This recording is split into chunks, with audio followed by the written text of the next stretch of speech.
Сәлем достар, бүгін біз жарықтың қысымымен танысамыз. Яғни осыған дейін біз қатты заттардың қысымы туралы білеміз. Яғни кез келген бір күш түсірілсе, белгілі ауданға осы күштің әсерін сипаттайтын шаманы біз қысым деп атағанбыз. Яғни қысымды біз П әрпімен белгілегенбіз. Ол осы күштің ауданға қатынасы болатын. Яғни енді бұл жарық белгілі бір ауданға түсетін болса, оның әсерінен қысым пайда бола ма деген сұраққа бүгін біз жауап алатын боламыз. Әрине, оның әсерінен қысым пайда болады, бірақ бұл қысымның шамасы өте кішкентай. Оны Максвелл теориялық жүзінде есептеген кезінде бұл егер шағылдырушы айналық бетке деген күн сәулесінің түсіретін қысымы жуықтағанда 4 көбейтілген 10-ның -6 дәрежесі паскал көлемінде қысым түсіреді деген. Яғни бұл шама өте кішкентай болғандықтан ары қарай зерттеуді жалғастырмаған. Бұны ары қарай орыстың ғалымы, яғни Лебедев ары қарай тәжірибе жүзінде осыған қондырғы тапқырлап, соны ары қарай зерттейді. Яғни ол өте жіңішкелікпен жасалады бұл тәжірибе, өйткені бұл жерде шама өлшенетін өте кішкентай. Ол мынандай тәжірибе жасайды. Яғни өте жіңішке жіптерге осындай екі шеңбер тәрізді пластиналарды іледі, және біреуінің бір жақ беті айналық болса, енді бір жағы не істейді? Қара түске бояйды. Қара түске бояйды, және мына жерде барынша вакуум жасауға тырысады. Ол кезде өйткені вакуумды тікелей алудың, яғни насостардың дамымаған кезі, бірақ сонда да ол барынша мына жерде вакуум жасауға тырысады.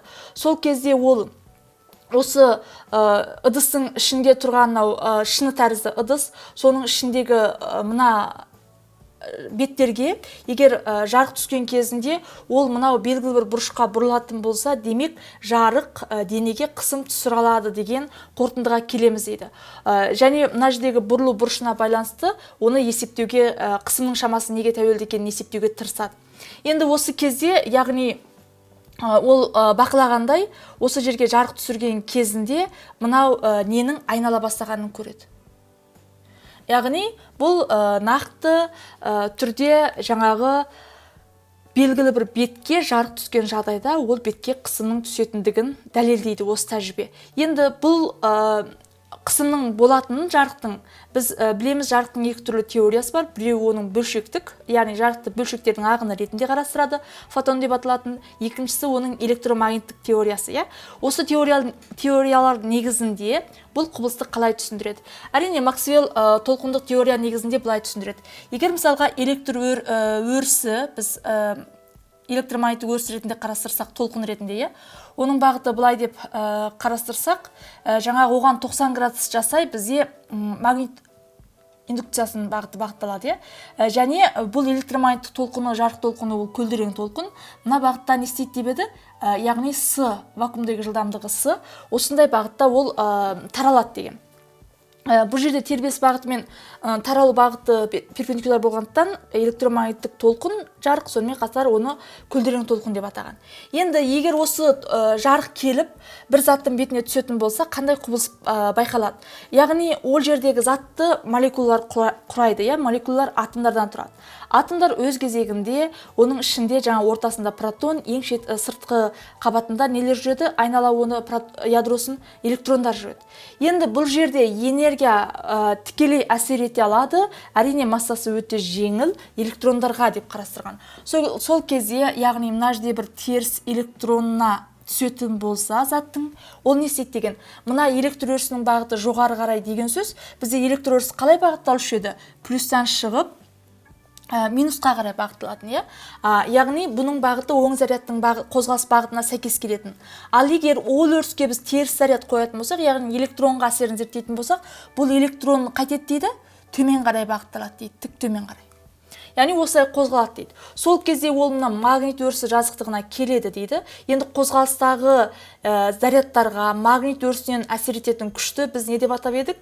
Лоренц күш деп атағанбыз. Ал Лоренц күшінің бағытын қалай анықтауға болады бұл жерде? Мысалы, мына жерге сызып қояйын, магнит өрісінің несінде жатыр деп. Яғни қарайтын болсақ, бұл жерде сол қол ережесімен анықтайтынбыз. Сол қолды аламыз. Бізде мына магнит индукциясының бағыты алақанымызды тез жататындай етіп орналасу керек. Сол кезде осылай орналастырамыз, иә.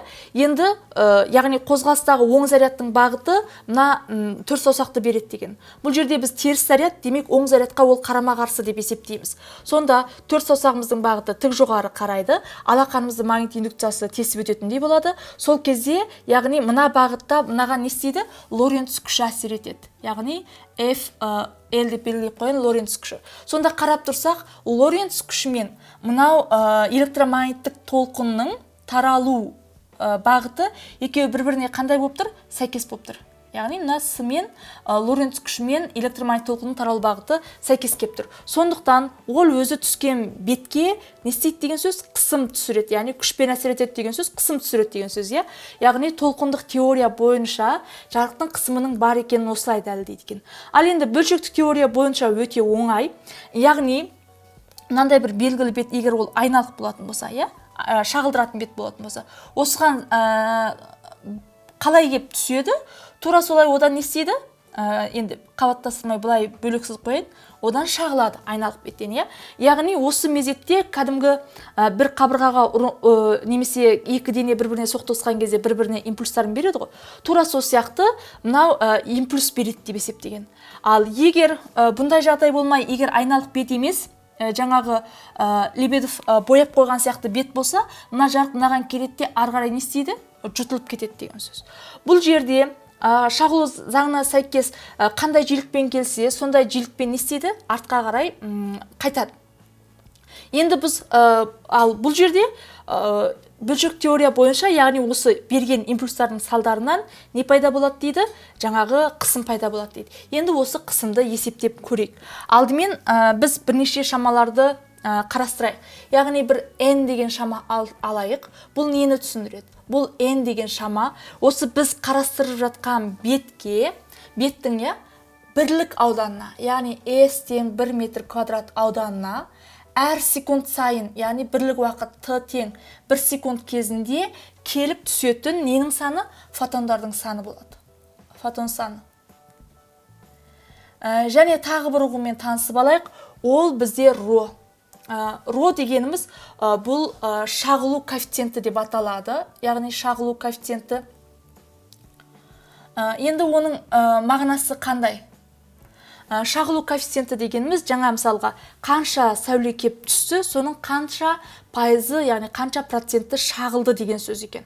Сонда бұл егер толық шағылдыратын бет болса,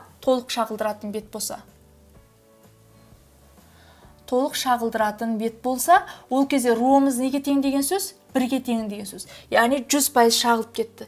Егер толық жұтатын бет болса, қара не сияқты, жаңағы қараға бояп қойған сияқты, толық жұтатын болса сәулені ол түскен беті, онда ромыз тең неге деген сөз? 0-ге. Ол кезде бізде мүлде шағылған сәуле жоқ деген сөз.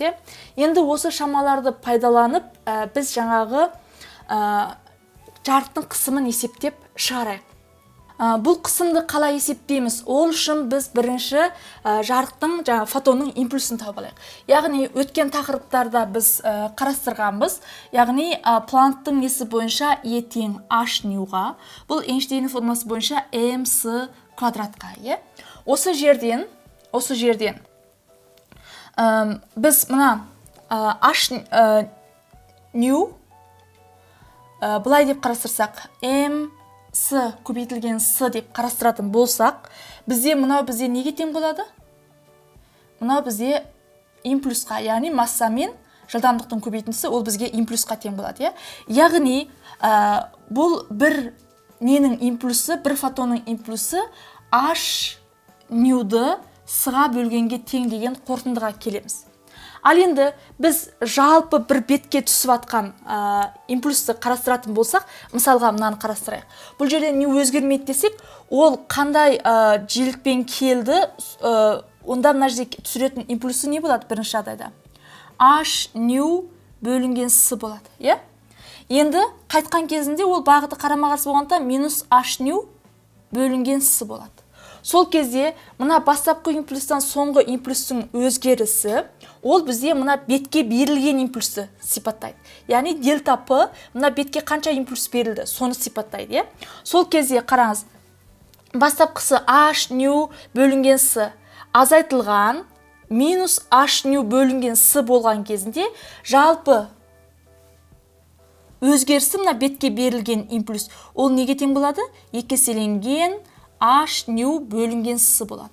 Ал мына жерде ол келеді, қайта қайтпайды. Яғни бұл жердегі өзгеріс, импульстің өзгерісі ол бізде тек қана h ню бөлінген не болады? С болады. Енді біз бір ғана фотондікін қарастырып жатырмыз. Ал бірнеше фотон болған жағдайда біз қалай қарастырамыз? Ол үшін мысалға қараңыз, мына жерде шағылу коэффициенті деп алдық. Жаңа шағылған сәулелердің қанша пайызын ұстайтынын көрсетеді. Осымен енді көбейтсек, біз онда шағылған жалпы фотондардың санын табамыз. Сонда ро көбейтілген n дегеніміз шағылған фотондардың саны. Енді ал жұтылған фотондардың санын қалай табамыз? Егер максималды түрде біз ол 100% бар деп отырсақ, осы 100%-дан ро, яғни шағылған сәулелердің үлестігін алып тастасақ, бізде не шығады? Жаңағы жұтылған фотондардың саны шығады. Сондықтан мына жерге мынаны жазып қойайын. Ро мен n-ді көбейтсек, біз жаңағы шағылған фотондардың санын тауып аламыз. Ал бірден азайтып тастасақ, бір дегеніміз 100% ғой. Яғни осыдан азайтып тастасақ роны, бұл бізде жұтылған болады. Осымен n-ді көбейтсек, біз жұтылған фотондардың санын таба аламыз. Енді осы бойынша жалпы импульсті есептейік. Яғни жалпы импульсіміз сонда неге тең болады? Жаңа айттық, шағылған болса, мынау 2 еселенетін болды, беретін импульсі. Онда шағылғандікі бізде мынау ро n көбейтеміз 2 еселенген h ню бөлінген с болады. Енді осыған қосамыз біз жұтылғандікін. Жұтылғаны ол бір азайтылған ро көбейтілген n. Көбейтілген жұтылғанда біз дельтапымыз h ню бөлінген не болады? С болады. Енді осы теңдікті ашып жазайық. Яғни p-мыз тең болады. Мынаны ықшамдап жазып кетейін. 2 еселенген h ню n, роны бөлек қалдырып қойын. 2 еселенген, немесе родан бастап жазайықшы. Ро h ню n бөлінген с болып тұр. Қосамыз, мына бірмен мынаны көбейтсек, n h ню бөлінген не болып тұр? С болып тұр.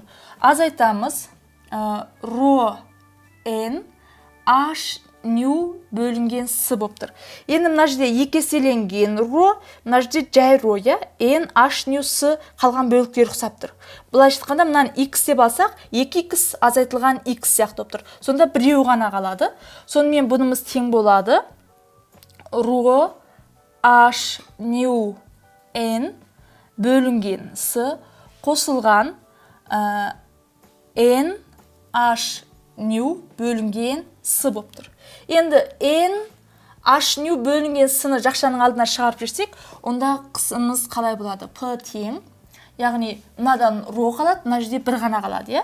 Яғни бірді алдына жазып, бір қосылған ро n көбейтілген h ню көбейтілген не болады? С болады. Яғни осы формуламен біз жарықтың несін есептеуге болады екен? Қысымын есептеуге болады екен. Енді өткен тақырыпта біз жарықтың интенсивтілігі немесе қарқындылығы деген шаманы қарастырғанбыз. Яғни ол бойынша қарқындылық дегеніміз ол неге тең еді? Жаңағы энергиясын неге беретін едік? Бірлік ауданмен мынау уақытқа бөлетінбіз. Енді қарайықшы, мына жерде мына h ню деп отырғанымыз ол бізде энергия болып тұр. Ал мынау n деп отырғанымыз ол бізде жаңа басында айтқандай 1 метр квадратқа 1 секундқа келіп түсетін фотондардың несі болып тұр? Саны болып тұр. Сонда біз мына n h ню деген шамамыз бізде неге тең болып тұр екен? Мына айға тең болып тұр екен. n h ню дегеніміз. Сондықтан біз мына p-ны тағы да былай есептесек болады. P тең 1 қосылған ро көбейтеміз неге? I бөлінген с. I дегеніміз жаңағы қарқындылығы немесе интенсивтілігі деп аталады. Осылай біз жарықтың қысымын есептейтін формуланы тауып алуға болады екен. Балалар, бүгін біз жарықтың қысымымен таныстық. Сіздерге түсінікті деген ойдамын. Сұрақтарыңыз болса пікір қалдырыңыз, сіздерге жауап беремін. Келесі сабақта кездескенше сау болыңыздар.